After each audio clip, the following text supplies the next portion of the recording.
أشهد أن لا إله إلا الله وحده لا شريك له وأشهد أن محمدا عبده ورسوله أما بعد فأعوذ بالله من الشيطان الرجيم بسم الله الرحمن الرحيم الحمد لله رب العالمين الرحمن الرحيم مالك يوم الدين إياك نعبد وإياك نستعين اهدنا الصراط المستقيم صراط الذين أنعمت عليهم غير المغضوب عليهم ولا الضالين. After reciting the Tashahhud, Ta'awuz and Surah Al-Fatiha, Hazrat Khalifatul Masih V, Ayyadahullahu Ta'ala binasrihil Aziz stated, the reason for the expedition of Hamra al-Asad and its background was mentioned in the previous Friday sermon. When the Muslims learned of the enemy's plot to attack Medina after returning from the Battle of Uhud, the Holy Prophet, peace and blessings of Allah be upon him, called for Hazrat Abu Bakr radiyallahu ta'ala anhu and Hazrat Umar radiyallahu ta'ala anhu, and told them about the statement of the Mazani companion, who had informed the Holy Prophet, peace be upon him, about this. Both these companions submitted that, O Messenger of Allah, peace and blessings of Allah be upon him, let's proceed towards the enemy, so that they do not attack our children in Medina. When the Holy Prophet, peace and blessings of Allah be upon him, finished offering the morning prayer, he called the people together and said to Hazrat Bilal radiyallahu ta'ala anhu, that informed the people that the Messenger of Allah, peace be upon him, commands them to set out for battle against the enemy. The Holy Prophet, peace and blessings of Allah be upon him, further stated that only those people will join in this battle who took part in yesterday's battle, that is, the Battle of Uhud.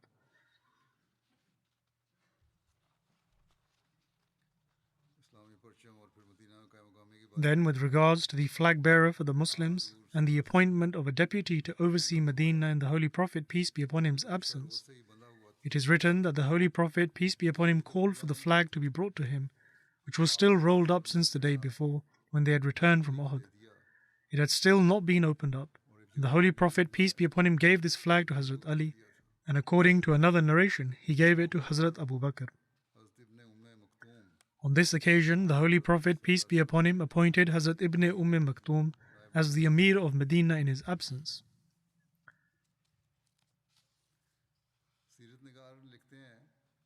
Historians have written that the Holy Prophet, peace and blessings of Allah be upon him's decision to leave Medina in pursuit of the enemy was an extremely wise one. It's written that according to the hypocrites, setting out in pursuit of the enemy the very next day after the loss of 70 men during the Battle of Uhud, and without any extra manpower, was an extremely dangerous move for the Muslims.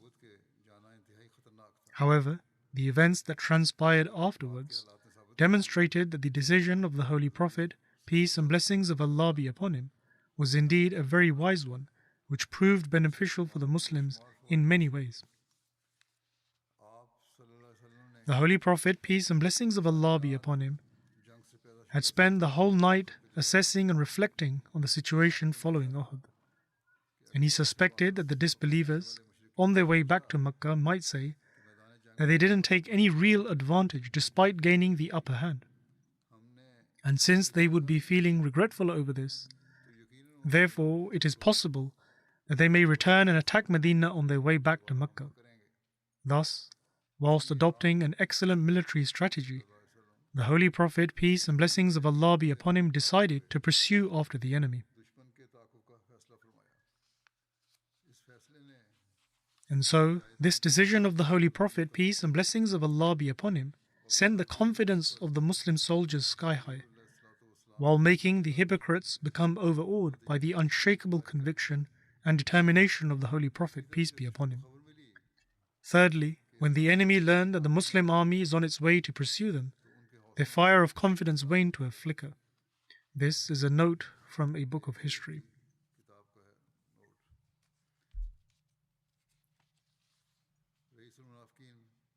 The chief of the hypocrites, Abdullah bin Ubay, also sought permission to join and go along with the Muslim army.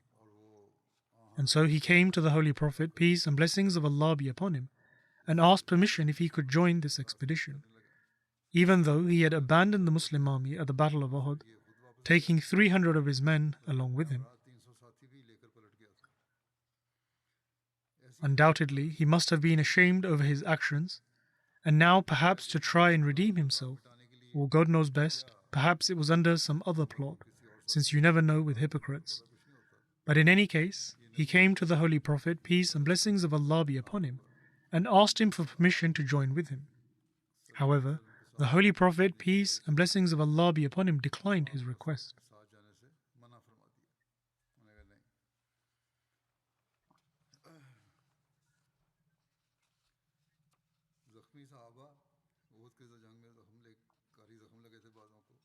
Regarding the remarkable examples of those companions who, despite being injured from the battle at Uhud, but still came forward to answer the call of the Holy Prophet, peace and blessings of Allah be upon him, it is written that as soon as the Holy Prophet, peace and blessings of Allah be upon him, made the announcement, the sincere and selfless companions, out of their love and devotion, who were still tending to their wounds, were ready to go forth once more carrying their weapons.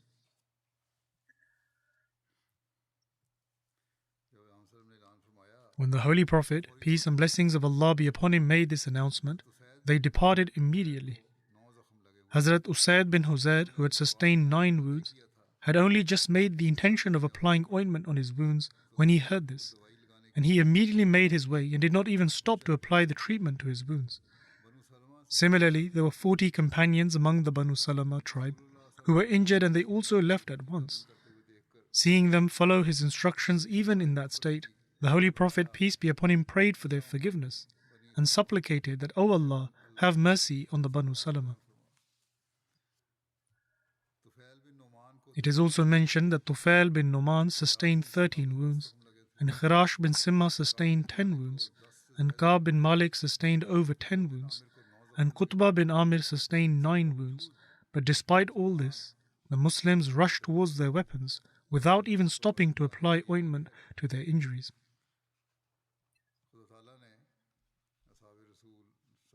God Almighty has recorded this unparalleled passion of the companions of the Holy Prophet, peace and blessings of Allah be upon him, in the Holy Quran, so that people could forever pay tribute to them.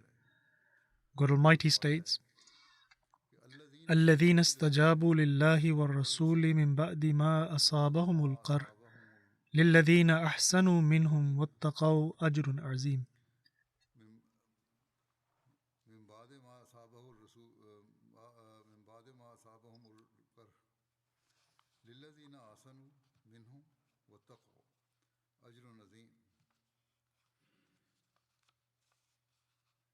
That is, as to those who answered the call of Allah and the Messenger after they had received an injury, such of them as do good and act righteously shall have a great reward.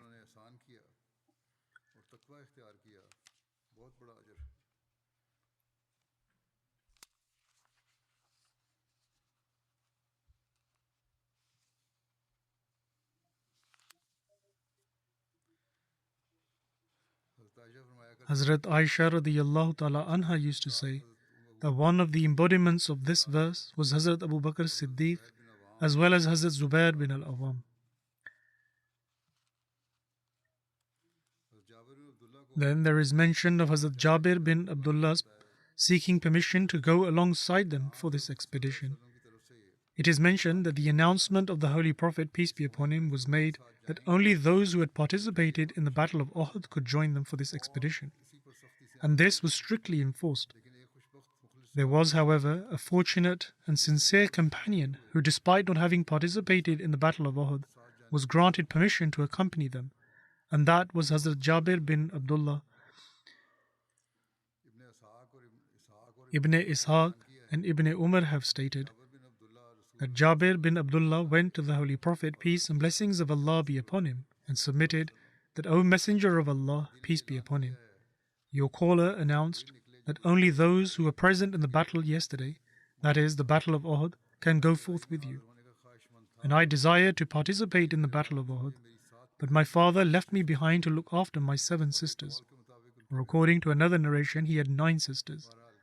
In any case, he stated that my father said to me that, O my son, it does not behove you or me to leave these women without a male. And I fear that these women are weak. However, I cannot give you precedence over myself in participating in the jihad alongside the Holy Prophet, peace be upon him. His father stated that I do not wish to leave the women alone, and I also desire to participate in the jihad, so I desire to go, and you remain.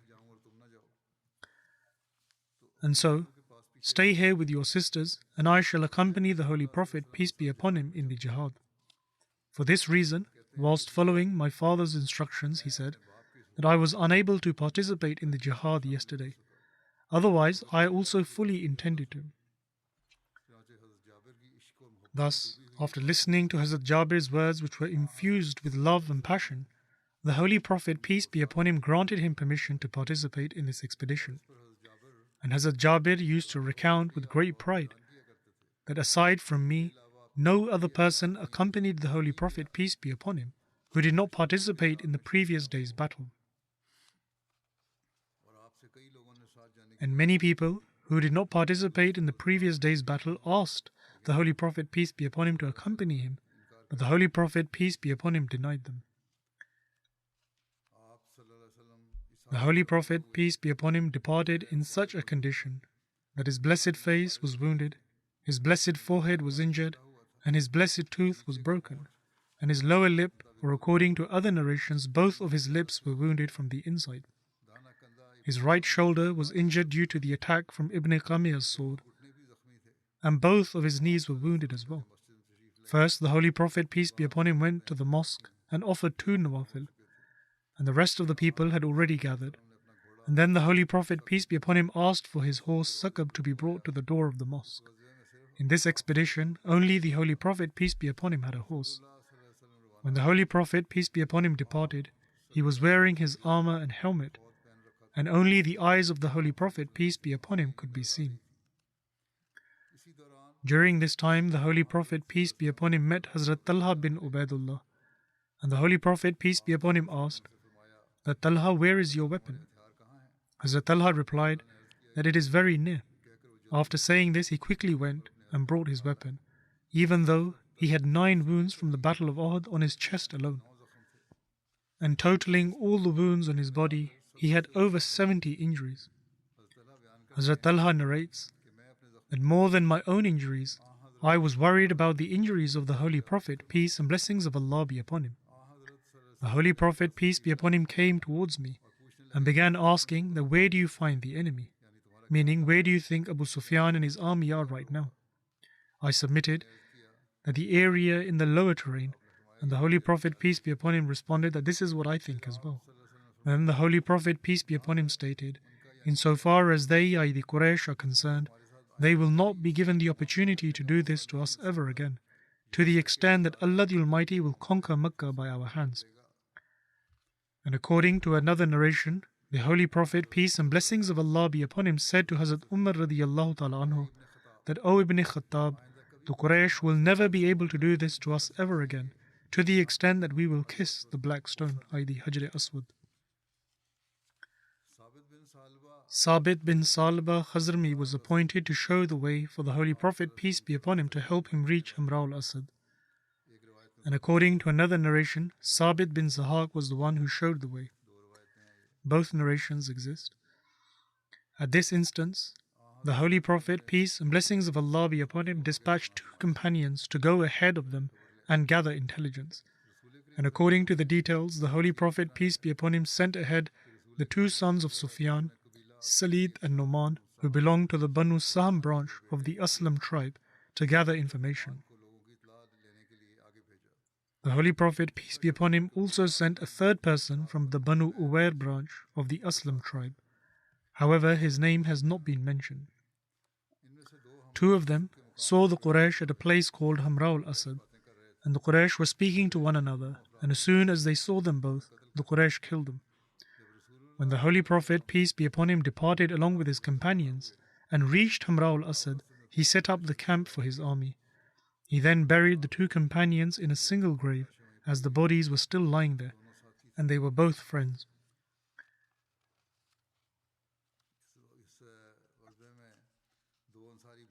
During this expedition, there is also mention of the obedience demonstrated by two Ansari companions, and how they travelled by foot despite their injuries. It is mentioned in the details of this incident that Hazrat Abdullah bin Sahal and Hazrat Rafi bin Sahal belonged to the Banu Abdul Ash'al tribe, and upon returning from the Battle of Uhud, they were extremely wounded from the battle, and Hazrat Abdullah was most severely wounded of the two. When both brothers heard about the commandment of the Holy Prophet, peace and blessings of Allah be upon him, with regards to taking part in the expedition towards Hamra al-Asad, they said to one another that if they did not take part in this expedition alongside the Holy Prophet, peace be upon him, then they would be greatly deprived of this opportunity. Such was their level of faith. They also expressed the fact that they did not have a mount they could ride upon, nor did they have any idea of how to accomplish this task. But upon this, Hazrat Abdullah stated that, "Come with me, let us walk them." Hazrat Rafi replied that, "By Allah, I do not even have the strength to walk owing to my wounds." Such was their condition. His brother then said that, "Let's slowly walk and go towards the Holy Prophet, peace be upon him." And so they both staggered along. And when Hazrat Rafi felt extremely weak, Hazrat Abdullah would carry him on his back, and at times he would walk himself. They were both wounded, and whoever of the two felt a little better would then carry the other on his back, and in this way they continued walking in order to reach the Holy Prophet, peace and blessings of Allah be upon him. At times, their condition would be such that they couldn't even move due to severe weakness. But eventually, they reached the Holy Prophet, peace and blessings of Allah be upon him, by the night. At the time, the companions were lighting a fire. In other words, they had already set up their camp. They were both presented before the Holy Prophet, peace be upon him, and Hazrat Abad bin Bishr was appointed to stand guard for the Holy Prophet, peace be upon him, that night. When they arrived, the Holy Prophet, peace be upon him, asked them what had prevented them from coming earlier. Upon this, they both explained the reason and mentioned all the details. Upon this, the Holy Prophet, peace and blessings of Allah be upon him, prayed for them and stated that if you both are granted a long life, you will find yourselves being granted with horses, donkeys and camels as mounts.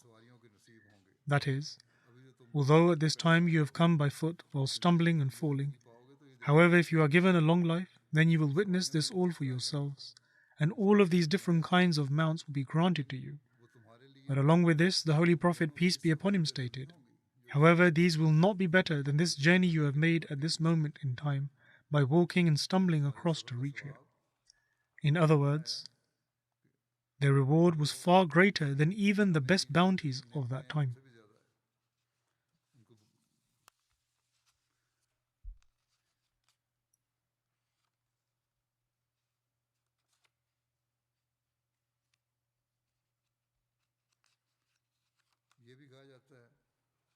It is also mentioned that this incident was with regards to the sons of Hazrat Anas and Munis Fuzala, but it is possible that this incident occurred with both of them. Then there are also details with regards to the provisions of the Muslims and the generosity of Hazrat Sa'd bin Ubadah. The details of this are as follows. Hazrat Jabir bin Abdullah relates that the main items of provision for the expedition of Hamra al-Asad consisted of dates. Hazrat Sa'd bin Ubadah brought 30 camels and dates which were plentiful for them to reach Hamra al-Asad. The narrator of this tradition has also stated that 2 or 3 camels would be slaughtered each day from the camels that he brought, and at times they would also eat camel meat in addition to the dates. उनका गोश्त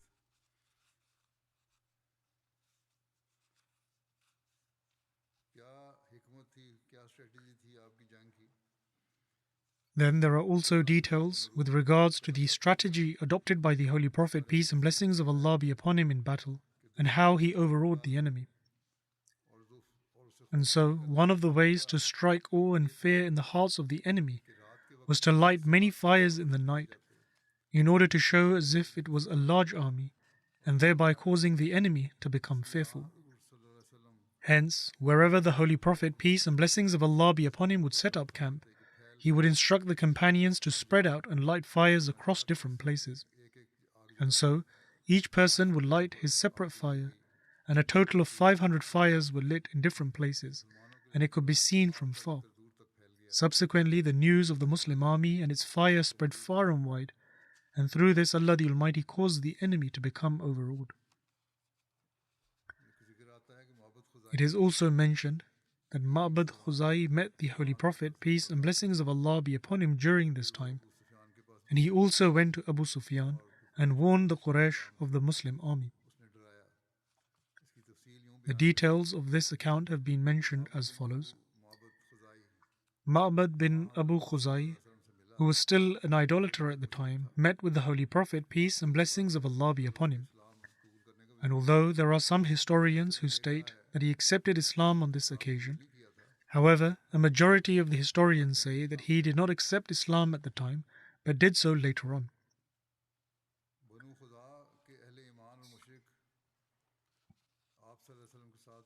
Both the believers and the idolaters from among the Banu Khuza'a tribe were very sincere towards the Holy Prophet, peace and blessings of Allah be upon him. And they had promised the Holy Prophet, peace be upon him, that they would not hide anything from him.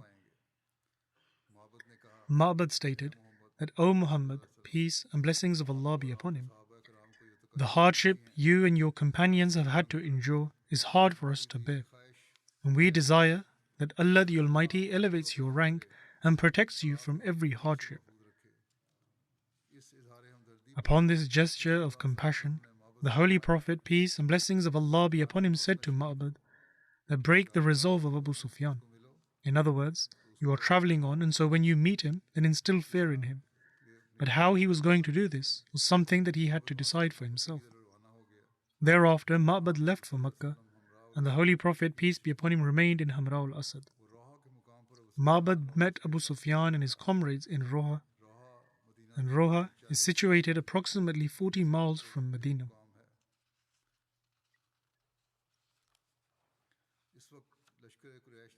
At this point, the army of the Quraysh had decided to go back in pursuit of the Holy Prophet, peace be upon him. And they claimed that they had already killed the best men and the leaders among the Muslim army. However, that was not the case. Apart from Hazrat Hamza and perhaps a few others, the Holy Prophet, peace be upon him, Hazrat Abu Bakr, Hazrat Umar, Hazrat Usman, and Hazrat Ali radiyallahu anhum, and many other commanders and leaders remained protected and safeguarded by the grace of God Almighty during the Battle of Uhud. In any case, they claimed that they had left before they could completely destroy them, i.e. the Muslims. However, they would now return and destroy the rest of their people, and in this way they would become free from them. When Abu Sufyan saw Ma'bad, he stated that this is Ma'bad, he must have some news. And so he asked, Ma'bad, what is the situation over there? In order to scare Abu Sufyan, Ma'bad replied that Muhammad, peace and blessings of Allah be upon him, and his companions had formed such a large and formidable army in pursuit of you, the like of which I have never seen before. He further stated that the people of Aus and Khazraj who were left behind have now also joined. He made some of these details up from himself, and he then said, they have taken an oath that they will not return until they have found you and sought revenge. They are extremely enraged and regret the fact that they were not able to take part in the battle previously. They are extremely remorseful of their actions, that they did not participate before, and they have such anger to confront you that I have seldom seen such severe anger. Abu Sufyan replied that curse be upon you. What are you saying? It seems that you will not leave from here until you see the foreheads of the horses. This is a proverb, which means that he will not return until they are destroyed. Abu Sufyan then stated that by God, we have unanimously decided to overpower them and to completely uproot them. Ma'bad then said that I must advise you to stop what you are doing, for the dreadful scenes I have witnessed have compelled me to compose some couplets. Abu Sufyan said, what are those couplets? Ma'bad then recited the following couplets.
Which means, when horses of the most sublime breed arrived in groves, it was nigh that the sounds of their hoofs would startle my camel, whereby it stumbles and falls.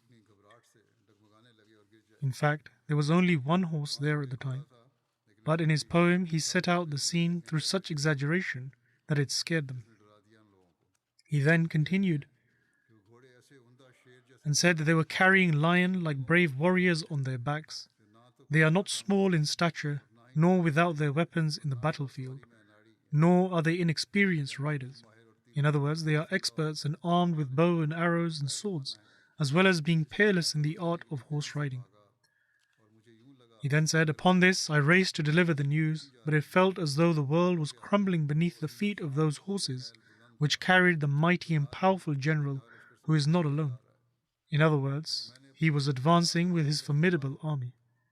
He then said, I said to myself, O ye who are part of this army, fighting will be the end of Ibn Harb, i.e. Abu Sufyan, when the battlefield will reverberate. I warn every intelligent and wise person of the Quraysh about the mighty army of Ahmad sallallahu alaihi wasallam, whose warriors are not inept or deprived.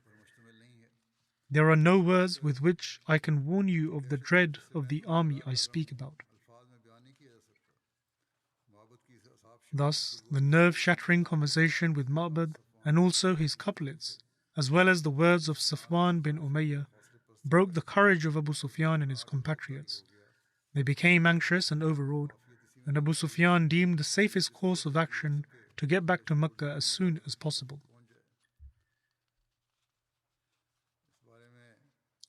In relation to this, the research cell has written a note stating that the conversation in which the Holy Prophet, peace and blessings of Allah be upon him, told Ma'bad to break the resolve of Abu Sufyan is recorded in some books of history and not mentioned in others. And so, one possibility is that this directive was a military strategy in which the Holy Prophet, peace be upon him, said this to Ma'bad. But it is also possible, and it is closer to reality, that he did not say anything to him. However, since Ma'bad was so sympathetic to the Muslims, that is why Allah the Almighty placed this in his heart, that he said all this to Abu Sufyan of his own accord. Nonetheless, this is the note they have written, and whatever Ma'bad said, he did so of his own accord. The Holy Prophet, peace be upon him, did not say to him to mislead them through false statements.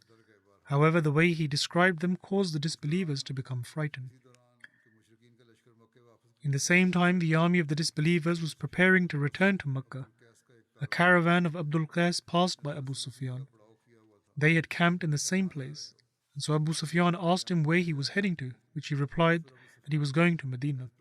Upon this, Abu Sufyan wished to launch a personal attack, and as means of propaganda, which obviously failed, he said, "Will you pass on a message to Muhammad, peace be upon him, from me?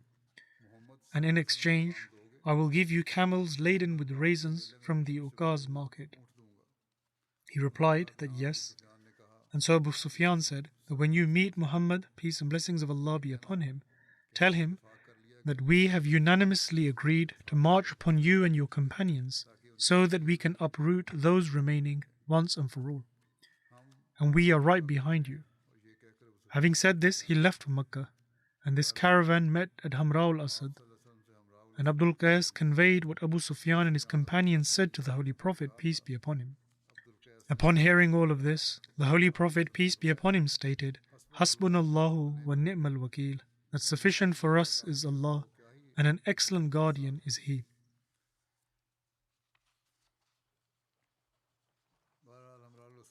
In any case, there was a brief stay at Hamra al-Asad, after which the Muslims returned because the disbelievers had already left. And the details of this are as follows: that after hearing Ma'bad Khuzai's words, Abu Sufyan abandoned his intentions of attacking Medina and departed for Mecca. Ma'bad informed the Holy Prophet, peace be upon him, about Abu Sufyan's departure through a messenger, and the Holy Prophet, peace and blessings of Allah be upon him, remained at Hamra al-Asad from Monday to Wednesday, after which he returned to Medina. And Baladri states that the Holy Prophet, peace be upon him, was away from Medina for 5 days during this journey. And according to one narration, the Holy Prophet, peace be upon him, returned to Medina on Friday. Hence, he spent 5 days outside of Medina. Hazrat Abu Ubaidah narrates that before returning to Medina, the Holy Prophet, peace be upon him, had imprisoned Muawiyah bin Mughira. Muawiyah bin Mughira was the maternal grandfather of Abdul Malik bin Marwan. And apart from Muawiyah, Abu Azza Jumuhi was also imprisoned. There is a narration regarding Muawiyah bin Mughira, which is as follows: Hazrat Zaid bin Harisa and Hazrat Ammar bin Yasir killed Muawiyah during their journey back from Hamra al-Asad to Medina. And the reason for this was that Muawiyah was hiding in Medina and providing its enemies with inside information. And when he was caught, he sought the protection of Hazrat Usman radiyallahu ta'ala anhu. This is why Hazrat Usman sought permission from the Holy Prophet, peace be upon him, to grant him protection. And upon granting permission, the Holy Prophet, peace be upon him, instructed that he should leave within 3 days, and if he was to be seen after 3 days, he would be killed. However, he continued to stay there beyond the 3 days in hiding. Thus, the Holy Prophet, peace be upon him, instructed both Hazrat Zaid bin Harsa and Hazrat Ammar bin Yasir that they would find him hiding in such and such place. And so they both found him hiding in that very place and killed him. Then it is further recorded that at that very place of Hamra al-Asad, the Holy Prophet, peace be upon him, imprisoned Abu Azza, who was a poet for the idolaters. This is the same Abu Azza who was imprisoned by the Muslims during the Battle of Badr, and whilst presenting his state of poverty and lone daughters to the Holy Prophet, peace be upon him, he stated that I am a family man, my daughters have no one to provide for them, have mercy on me. Upon this, the Holy Prophet, peace be upon him, freed him without taking any ransom on account of his daughters. And he vowed that he would no longer wage war against the Holy Prophet, peace be upon him, nor would he gather an army against him, and nor would he incite anyone against the Holy Prophet, peace be upon him. But despite that, he broke his vow by accompanying the Quraysh during the Battle of Uhud, and he would impassion and provoke others with his poetry to fight against the Holy Prophet, peace be upon him. The Holy Prophet, peace be upon him, prayed that he be not spared on this occasion. Hence, it so happened that he was imprisoned, and according to one narration, after the Battle of Uhud, when the idolaters stayed at Hamra al-Asad, they left Abu Azza sleeping there, and until dawn he remained sleeping there, oblivious. And Hazrat Asim bin Sabit was the one who apprehended him, and he was the only idolater to be imprisoned during this expedition. And according to another narration, it was Hazrat Umair bin Abdullah who took hold of him. After being caught, Abu Azza was brought before the Holy Prophet, peace be upon him. Upon seeing the Holy Prophet, peace be upon him, he said, O Muhammad, peace be upon him, show me kindness and let me go on account of my daughters. I vow before you that I will never repeat my actions again. The Holy Prophet, peace be upon him, said that no, now you will never have the chance to see Mecca again. And according to another narration, the Holy Prophet, peace be upon him, said, from now on, you will never sit by Hajar-e-Aswad with your beard and boast that I have fooled Muhammad, peace and blessings of Allah be upon him. Then the Holy Prophet, peace be upon him, instructed Hazrat Zaid to smite his neck. And according to another narration, this instruction was given to Hazrat Asim bin Sabit, after which the Holy Prophet, peace be upon him, said that a believer cannot fall in the same trap twice. The remaining accounts will be mentioned in the future, inshallah. Continue to pray for the conditions of the world. May Allah the Almighty protect every Ahmadi from every kind of harm. At this time, I will be leading the funeral prayer in absentia of respected Faraz Ahmed Tahir, who was martyred just recently in Australia.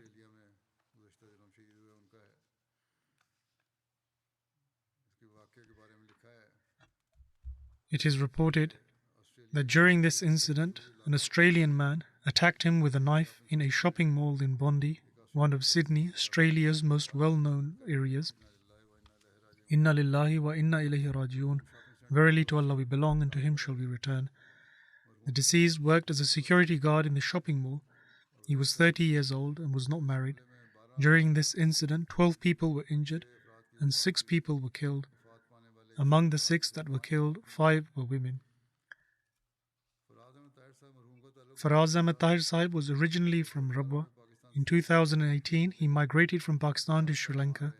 After staying there for 4 years, he came to Australia through UNHCR, and just last month, he acquired his security license. And the day on which he died was the first day he was working a day shift. He used to work during the night, but it was his first time working during the day. According to the details reported, when Faraz Ahmed Tahir saw people running in panic, he came forward to stop the attacker. Upon this, the attacker stabbed him and he was not able to recover from his injury. He was the first to be killed during this incident. His family entered the fold of Ahmadiyyat through his great-grandfather, Mian Ahmed Sahib, who was a resident of Shahpur district, and the grandfather of the deceased, Sufi Ahmed Yar Sahib, has had the honor of serving the community for a long time. His father, Bashir Ahmed Sahib, passed away in 2005, and his mother, Razia Begum, passed away in 2014. The deceased is survived by 3 brothers, 2 sisters, and his grandfather, Sufi Ahmed Yar Sahib.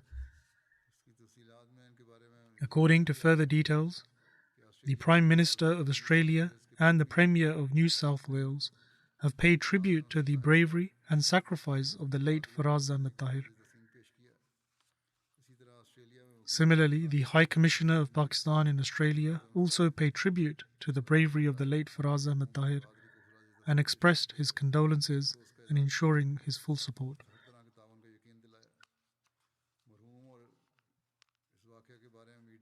There have been more than 120 reports published in the media about the deceased and this incident, and more continue to be published. His funeral was today in Australia, which was attended by the Premier, the Prime Minister, and others who pay tribute to him once again.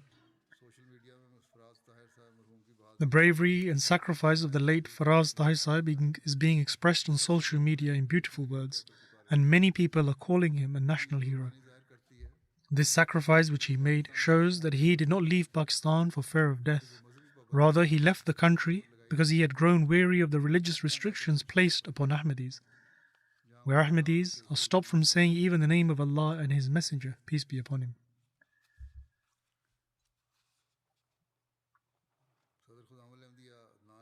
The National President of the Majlis Khudam al-Ahmadiyya Australia, Adnan Qadir, says that on Sunday, 21st April, a program was held by the Australian government near the shopping mall to pay tribute to those who lost their lives in this incident. The event was attended by the Australian Prime Minister, Premier of New South Wales, the opposition leader, members of parliament, local mayor and the mayors of other councils, top officers of the police, army and navy, many members of the media and leading officials from other sectors, and members of the Jamaat were also invited to this event. His older brother, Mudassir Bashir, says that the deceased was a hard-working, cheerful and fearless boy since his childhood. He was 11 years old when our father passed away. He says that our elder brother, Muzaffar Ahmad Sahib, raised us like a father. And along with his studies, the deceased would help our brother in his business. He was very hard-working and loved his siblings very much. He was gentle and cheerful. He never became upset at anything his siblings did.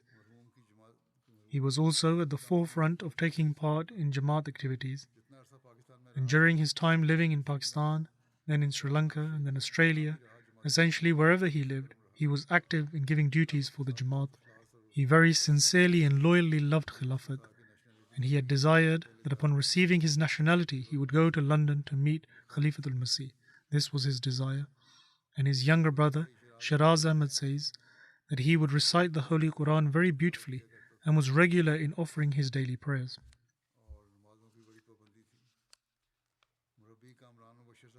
Kamran Mubashir Sahib, a missionary, says that a good quality which I observed in the deceased was that he greatly respected elders and missionaries of the Jamaat. He would never refuse any sort of instruction received from them, and if ever his attention was drawn towards a mistake he had made, he would never become upset over it. Rather, he would remain silent out of humility whilst accepting his mistake, and then he would try to rectify it. One of his friends, Ahmed Ibrahim, says that the deceased possessed an extraordinary love for the faith and Khilafat. He respected the communities of his bearers and was regular in offering the daily prayers. I had developed the relationship of a brother and friend with him, and even if I ever told him off about something, he would look down and listen and say that he would not let the opportunity arise in the future for such a complaint to be made again. He was a very cheerful and loving person. The local president of the Jamaat in Brisbane says that last month in March, he came to Brisbane for a week to meet his friends and relatives. He said that he had come to seek forgiveness and make amends with anyone who had any enmity or complaint against him, and he continuously asked for forgiveness from everyone. It almost seemed as if he had come to bid everyone farewell. Another friend of his, Shajar Ahmed, says that he was hard-working, fearless, and conscious of his responsibilities. The other security guard who was injured alongside him said that as soon as the attacker entered the shopping mall and he saw people running, the deceased tried to stop him, exhibiting great bravery by standing in front of him and offering his life in order to protect others.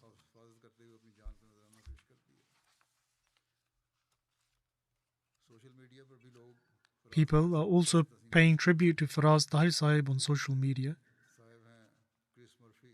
Chris Murphy, for example, writes in his comments, I noticed a smartly dressed security guard, Faraz Tahir, patrolling at Westfield Shopping Centre when I was there before the slaughter began. He was a hero who gave his life trying to protect others. A lady, Rebecca Ibris, writes that Faraz Tahir left his country to be saved from cruelties and came to Australia to find peace and a better future. He was well liked amongst his community. He gave his life to save others. My condolences to his family and community. This is a horrible tragedy. And there are many similar comments which people have made from both those who saw the events at the shopping mall and those who read about it.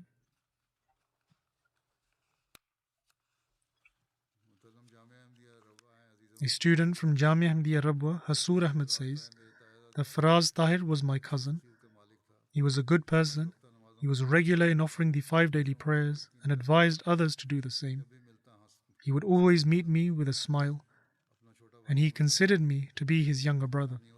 Whenever he had to explain something, he would do so in a very loving manner. He would always request for prayers, saying that I will pray for you, please pray for me as well. He says that he called me for the last time on the day of his martyrdom when it was 4 in the morning in Australia. His older brother said to him that it was 4 in the morning and he had to go to work as well, and so he should go to sleep. Upon this, he replied that I have just offered the tahajjud prayer and I have prayed for all of you, and I will offer the fajr prayer and then leave for work, and there is no time to sleep. This was his first morning shift. He had previously worked the night shift, and he further writes that this is the third martyrdom in our family. First was my uncle Muhammad Nawaz Sahib, who was martyred on 11th September 2012 in Orangi town, Karachi. And then his uncle Ijaz Ahmed Sahib was martyred on 4th September 2013 in Orangi town, Karachi. And now Faraz Ahmed Sahib has been martyred. And as I said before, he showed that he did not leave his country for the fear of death. Rather, he left to find religious freedom. May Allah the Almighty elevate his station and grant patience and forbearance to his family.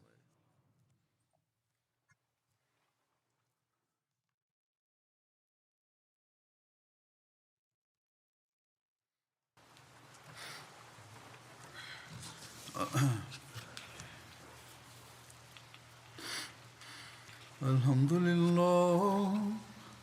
لله نحمده ونستعينه ونستغفره ونؤمن به ونتوكل عليه ونعوذ بالله من شرور أنفسنا ومن سيئات أعمالنا من يهده الله فلا مضل له ومن يضلل فلا هادي له ونشهد أن لا إله إلا الله ونشهد أن محمدا عبده ورسوله عباد الله رحمكم الله إن الله يأمر بالعدل والإحسان وإيتاء ذي القربى وينهى عن الفحشاء